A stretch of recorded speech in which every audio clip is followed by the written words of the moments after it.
일단 모든 상황이 완벽해야 불안하지 않을 것이라는 생각 때문에 미래의 불확실한 상황에 대해서도 '안 좋은 상황이면 어떡하지?' 이런 걱정을 하게 되는데요. 부정적인 상황, 불안한 상황, 예상하지 못한 상황이 발생을 할까 봐 무언가 확인을 하지 못하거나 관계를 깊게 발전을 시키지 못하거나 도전을 하고 그 다음 단계로 나아가지 못하거나 이런 영역에서 나아가지 못하는 부분으로 인해서 스스로 괴로워하는 일들이 발생을 합니다. 그런데 '안 좋은 상황이면 어떡하지?' 라는 그런 부정적인 예측은 혹시 모를 상황을 미리 예방을 하는 게 아니라 오히려 회피만 강력하게 만든다고 말씀을 드렸었는데요. '안 좋은 상황이면 어떡하지? 안 좋은 상황일 거야.' 이 생각을 가만히 뜯어보면은 미래에 대한 부정적인 예측을 99.9%로 높이면서 두려움과 저항력을 높이는 패턴인데요. 99.9%의 부정적인 예견을 하면은 당연히 강력한 회피와 두려움이 올라올 수밖에 없잖아요. 그렇다고 '나는 무조건 잘 될 거야.' 이렇게 100% 긍정을 하는 것도 좋지 않은 게 이런 비현실적인 무한 긍정은 실패를 할 때 타격이 더 크기 때문에 더 큰 충격과 무기력에 빠질 위험이 높아진다고 합니다. 결국에 이 두 가지 생각 패턴은 예측 불가능한 상황에 대한 면역력을 줄이고 타격만 오지게 받는다는 특징이 있는데요. 그래서 예측 불가능한 상황까지 수용을 하는 생각 패턴이 필요하다고 봐요. 저는 이 부분에 대한 힌트를 어떤 왕후의 이야기에서 얻었는데요. 당시 이 왕후는 왕의 허락 없이 왕을 보러 가는 경우에는 죽음을 맞이할 수도 있는 상황이었어요. 목숨이 달린 예측 불가능한 두려운 상황 앞에서 왕 앞에 나아가야 될 때 결국에는 죽으면 죽으리이다 라는 생각으로 담대하게 나아가는 모습이 나오는데요.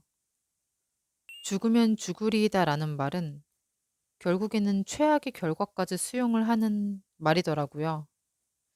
결국에는 불확실한 미래, 그 안에 부정적인 예측까지 끌어안는 그런 수용을 하는 담대함을 만들기 위해서는 안 좋은 상황일 수도 있지라고 생각을 하는 게 도움이 됩니다.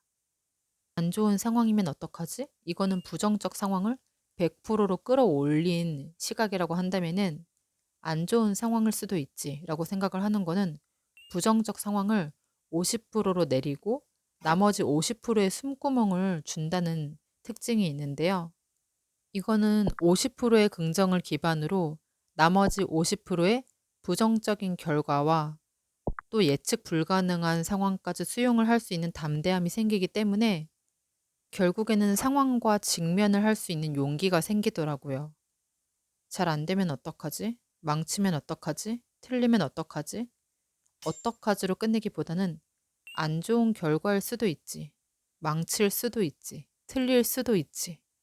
이렇게 생각을 하고 지금 최선을 다하고 그때 다시 하면 돼.